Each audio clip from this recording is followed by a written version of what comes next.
Hello, it's me, Dr. Cheryl. Good morning, good afternoon, good evening, good middle of the night, wherever you are. I'm Dr. Cheryl, Pacific time, so it is 4 p.m. here. And oh my goodness, in just 1 hour,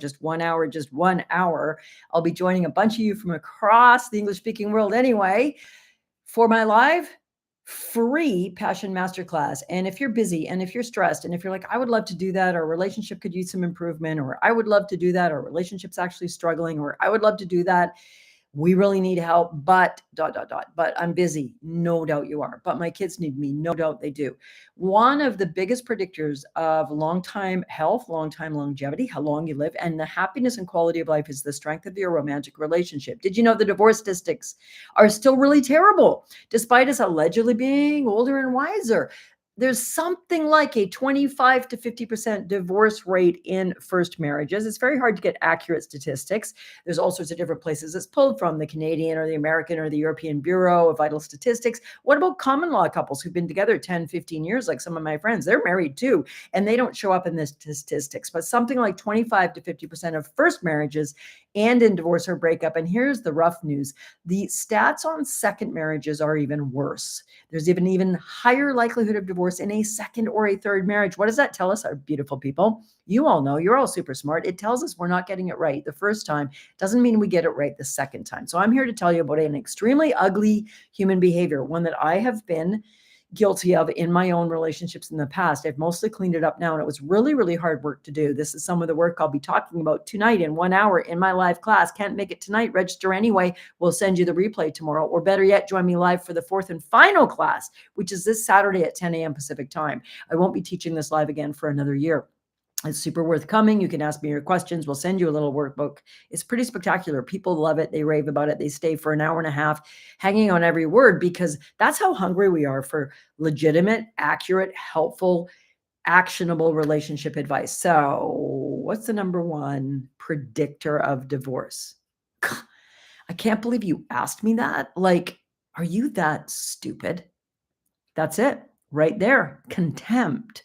The expression of contempt, which I just mimicked fairly well, is the biggest predictor of divorce down the road in any relationship. So what exactly is contempt, Dr. Cheryl? If you're new to me, hi, I'm Dr. Cheryl Fraser, psychologist, sex therapist. I've taught for people like Tony Robbins, Jack Canfield of Chicken Soup for the Soul, some of the biggest stages in the world. Used to have a full-time talk radio show giving love and sex advice. I have a podcast with over 200 episodes called Sex, Love, and Elephants. I'm a published author. And mostly what I love to do is help couples just like you figure out what's going right and what's going wrong in your relationship and what you can do to turn it around. The biggest divorce predictor is expressing contempt for your partner. What does contempt look like? Well, I mimicked it pretty well. Dr. Paul Ekman, amazing researcher of cross-cultural emotion. What emotions are experienced by Papua New Guinea, Bush people, the Bush people in Africa, the indigenous persons in North America, people in Vienna, people in Australia, people on Vancouver Island.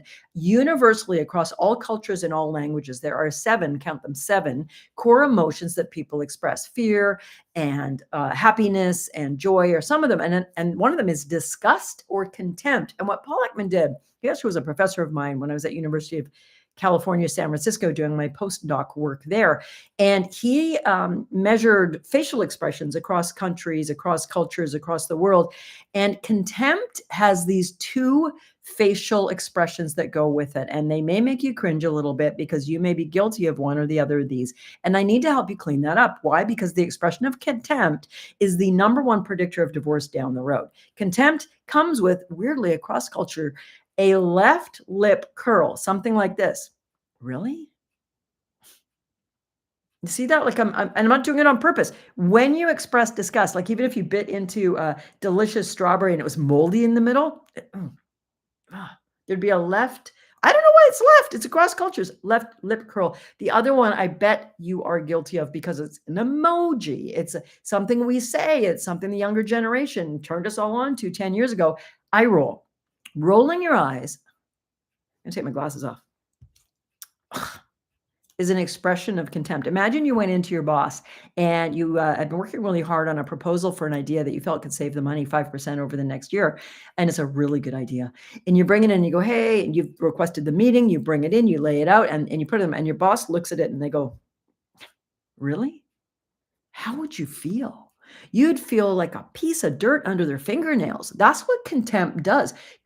Contempt, the expression of contempt, if you're just joining me, hi, I'm Dr. Cheryl Fraser. I'm talking about the number one predictor of divorce, the number one behavior that is dangerous. There are many that are dangerous: ugly fighting, with defensiveness, with criticism, with climbing up, running away, really not paying attention to each other, never expressing your appreciation or happiness, neglecting your sexual life. I'll be talking all about this and more in under an hour in my free masterclass. Make sure you click under where you're watching this video and join me. If you can't make it tonight, in an hour, 5 p.m. Pacific time Thursday, I'm teaching it for the fourth and final time this year on Saturday at 10 a.m. It's an incredible class. It's a workshop. You get a little workbook. You and your partner will start having conversations you've been avoiding, like how it makes me feel when you sneer at me, what goes on for me when you roll your eyes. Contempt, it's like it collapses the soul of the person you show contempt to. Do you do this to your children?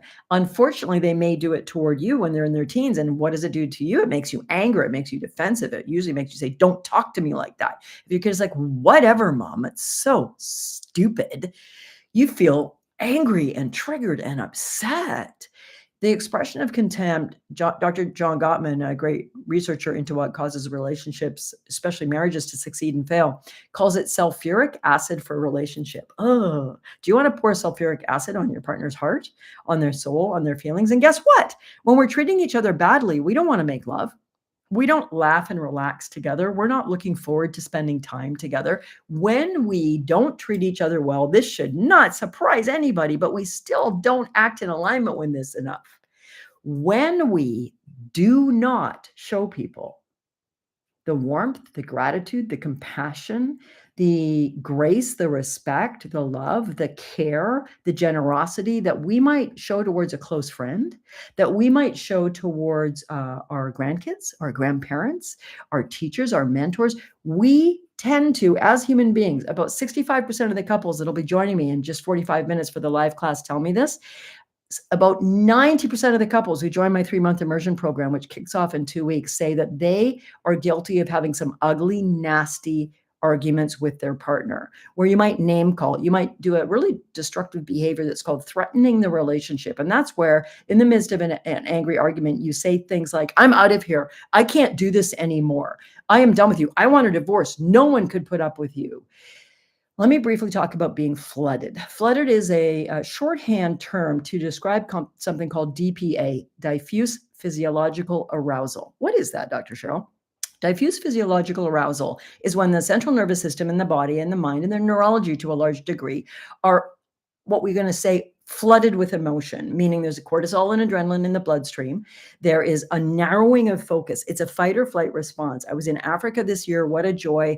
And when an animal is being chased by a predator, a lion, a leopard, a cheetah, their life goes into fight or flight, same as us. If you're running for your life and there's an axe murderer chasing you down a dark alley, we don't think about long-term consequences. We don't think about, we're essentially not using what's called our executive functioning at the front of the brain. We're not being reasonable. We're not being fair. So when we're flooded in a marital or a relational argument or disagreement, it's as though we feel like we're fighting for our life. And it's where we can say these irrational, cruel things.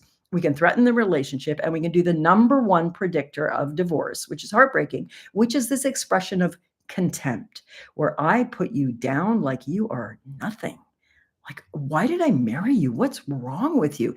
Is it making you uncomfortable when I mimic those things? I bet it is. It's a very natural response to be made uncomfortable by the expression of contempt. And yet, about 40% of couples admit, and I'm so proud of anyone who admits this behavior, because admitting a behavior and acknowledging a behavior is the only thing that can help us potentially change a behavior. You can't fix what you're not bringing awareness to, what you're not shining a light on, what you're not willing to own. And so when couples admit to me, sometimes I am so nasty, I'm so cruel to my partner, and I don't know why.